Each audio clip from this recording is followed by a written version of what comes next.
The elders say this story should never be told at night, but tonight I will tell it. Welcome to Jungle Wisdom, where we share powerful African stories full of deep lessons. If you enjoy tales like this, please like, comment, and subscribe so you never miss any story. Long ago in Abeni village lived a man named Musa, a respected farmer with a calm voice and a kind heart. Musa had 2 wives. His first wife, Abeni, was gentle, warm, and loved by everyone. She gave Musa 2 children, Tunde, a brave 12-year-old boy, and Nia, a quiet 9-year-old girl who always stayed close to her mother's wrapper. Musa's second wife was Rashida, a woman whose beauty could blind the careful and trap the careless. She also had 1 child, a small girl named Sefyu, sweet and innocent like early morning dew. The family lived together in peace for many years. The sun rose with laughter, the goats called from the fields, and children chased each other around the compound. But happiness is a bird that sometimes flies away without warning. Abeni fell sick, and her sickness came like a silent shadow, slow but strong. Musa tried everything to save her. He called healers, prayed day and night, and held her hand like he could keep her alive by will. But the sickness refused to leave. One evening, when the moon was thin like a crying smile, Abeni called Musa close. Her breath was weak, but her eyes held a deep fire. "Musa," she whispered, "promise me you will protect our children. Promise me you will watch them with your own eyes. Do not let anyone harm them." Tears rolled down Musa's face as he held her hand, and he swore that he would keep her children safe forever. But death does not negotiate. Abeni left the world quietly, leaving her 2 children crying beside her mat. The day Abeni was buried, the baobab tree beside the compound shook though there was no wind. The elders exchanged looks but said nothing. Something had changed. For the first few weeks after the burial, Rashida acted like a caring stepmother. She cooked for the children, brushed Nia's hair, and told the villagers she would protect the children just like Abeni. Even Musa believed her. He thanked her again and again for her kindness. But kindness can rot when jealousy enters the heart. Slowly Rashida's true colors began to show. First it was small things, telling the children to do chores that were too heavy for their small hands, giving them the smaller share of food, sending them to the farm alone. Musa did not notice. He spent long hours working on the fields, trying to forget his grief. Rashida hid her actions well when he was around, smiling sweetly, touching his hand, acting like a loving wife. But when Musa left the compound, Rashida's smile died. Her voice turned sharp. Her eyes became dark.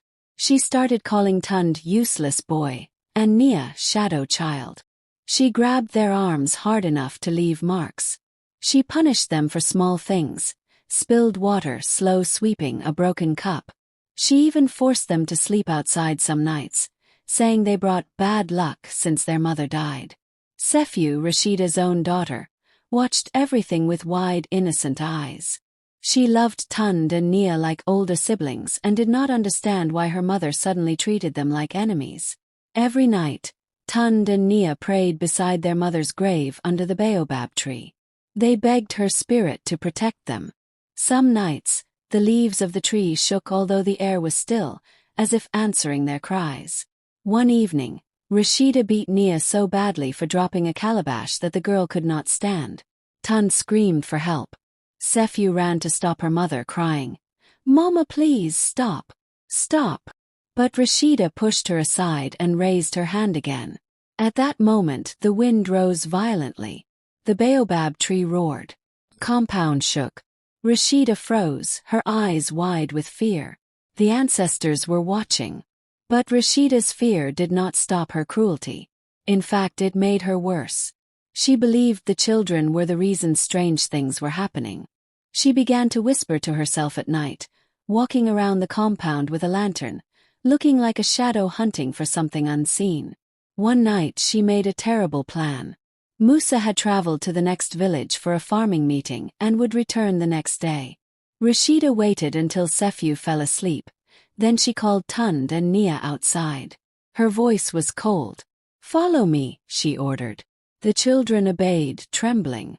She led them toward the deep forest, the place children feared the most. The moon hid behind clouds, and only the sound of crickets followed them. Tunde squeezed Nia's hand, whispering, "Don't worry, I'm here. I will protect you." Rashida stopped beside a large hole near the old termite mounds. The hole looked freshly dug. The air around it felt wrong, like something was watching. "Enter the hole," Rashida said. Nia screamed. Tunde's heart slammed inside his chest. "Mama Rashida, please, why? What did we do?" "You were born," she spat. "Your mother is dead. And you must follow her." She pushed them toward the hole, but at that exact moment, a sudden voice filled the air. A woman's voice, soft and strong at the same time. "Rashida, enough." Rashida fell to the ground in fear. Her lantern went out. The children froze. The air became cold.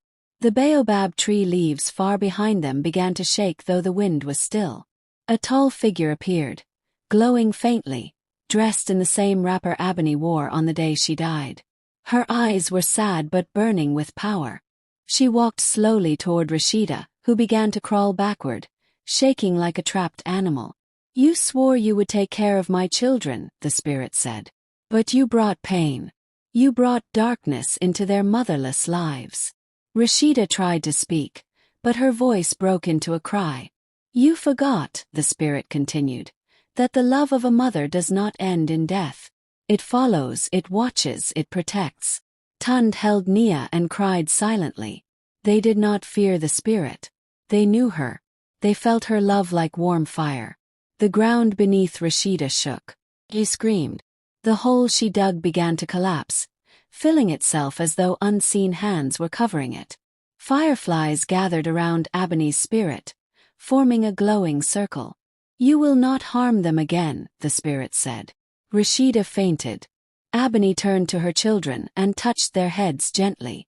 "My little ones," she whispered, "I will always walk with you. But now you must tell your father everything." By morning, villagers found Rashida unconscious near the forest. Sephew was crying beside her. Musa returned and found Tunde and Nia waiting under the baobab tree, holding each other tightly. When they told him everything, Musa's legs shook. His shame was heavy, like a stone tied to his chest. The elders gathered, for matters of spirits and broken promises were not small things.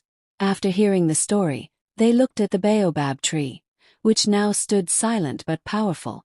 Rashida was taken away from the compound to live with her relatives far from Abeni. The elders said she must learn humility and face punishment for her wickedness. Sephew stayed with Musa and grew up with Tunde and Nia as siblings, loved and protected. Musa built a small shrine beneath the baobab tree to honor Abeni. Every evening, he lit a lamp there, thanking her spirit for protecting the children when he failed to see their suffering. From that day, the baobab tree never cried again. But the lesson must always be remembered. A mother's love is stronger than jealousy, stronger than cruelty, and stronger than death.